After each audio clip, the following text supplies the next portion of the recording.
now watching Q News. Here are the top stories for this hour. Egypt has firmly rejected any attempts to displace Palestinians from Gaza, dismissing media claims linking its stance to economic aid. In a statement by the Egyptian State Information Service, it highlighted that for over 75 years, Egypt has prioritized Palestinian rights and national security without compromise. Despite bearing economic burdens, Egypt refuses to trade its interests for incentives. The statement added that with Egypt declaring its stance unequivocally, the country upholds ethical foreign policy principles, ensuring its stance remains unwavering in defending Palestinian rights and regional stability.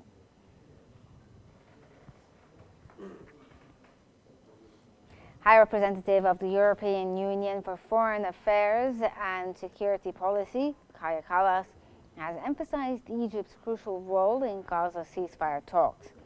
At a joint press conference with Egyptian Foreign Minister Badr Abdulati, Kallas condemned the Israeli offensive, calling for an immediate end to the hostilities and humanitarian access to Gaza. She also described the Arab Reconstruction Plan for Gaza and EU support for it. Kallas reiterated the EU's commitment to a two-state solution and highlighted concerns over Syria's escalating conflict.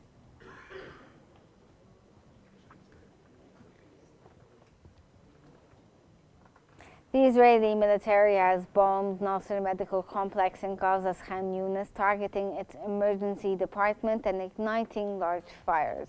The hospital, the sole facility serving southern Gaza, housed many patients and wounded individuals. Palestinian Health Ministry spokesman Khalil al-Daqran confirmed the destruction of the emergency unit. Witnesses reported Israeli airstrikes hitting the second floor, causing casualties. Separately, an Israeli sniper killed a Palestinian in the central Gaza of al-Mughariqa area.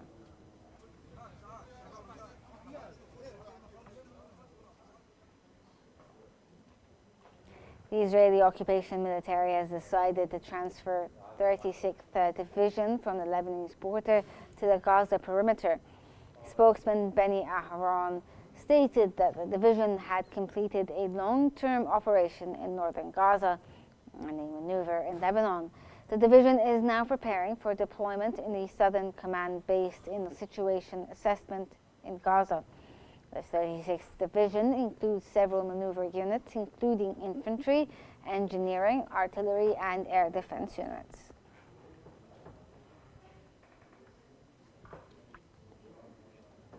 The U.S. State Department has stated that the Secretary of State, Marco Rubio, discussed Israel's military operations in Gaza with Israeli Prime Minister Benjamin Netanyahu during a phone call. Rubio reaffirmed unwavering U.S. support for Israel's policies. In return, Netanyahu's office confirmed their conversation, covering the release of detainees, the resumption of fighting in Gaza, and other regional developments. This follows Israel's recent escalations in Gaza after rejecting Hamas's response to a ceasefire proposal.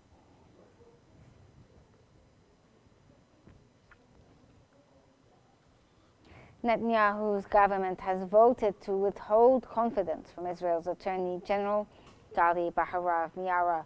According to the Justice Minister, as reported by AFP, this is the first step of an unprecedented effort to dismiss her.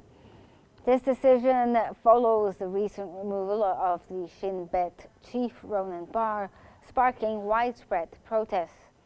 The government seeks his removal due to her repeated opposition to decisions it deems unlawful, accusing the judiciary of excessive influence over executive action. Legal experts warn that this move could threaten Israel's democracy.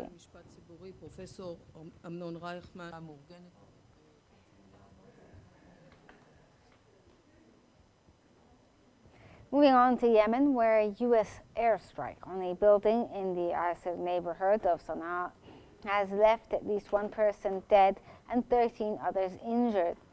Emergency responders continued their search for survivors amidst the wreckage, while residents of the adjacent building attempted to salvage their belongings.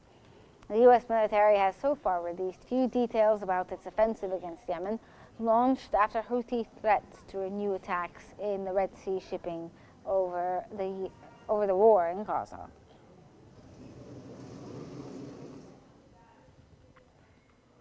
U.S. and Russian officials are meeting in Saudi Arabia to advance Black Sea ceasefire talks and end the Ukraine conflict. The U.S. delegation, led by Andrew Peake and Michael Anton, met Ukrainian diplomats first. U.S. President Donald Trump, intensifying mediation efforts, recently spoke with his Ukrainian and Russian counterparts. Discussions include ceasefire terms and peacekeeping. That comes as Washington aims for a truce by April 20th, seeking de-escalation amid ongoing Russian-Ukrainian conflict.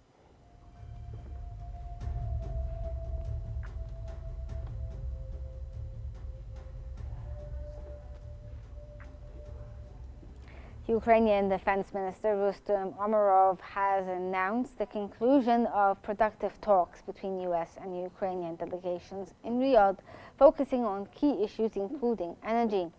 Umerov emphasized that Ukrainian President Volodymyr Zelensky's aim is securing lasting peace for Ukraine and Europe.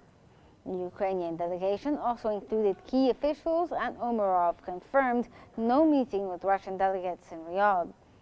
Zelensky called for continued pressure on Russia for a genuine ceasefire.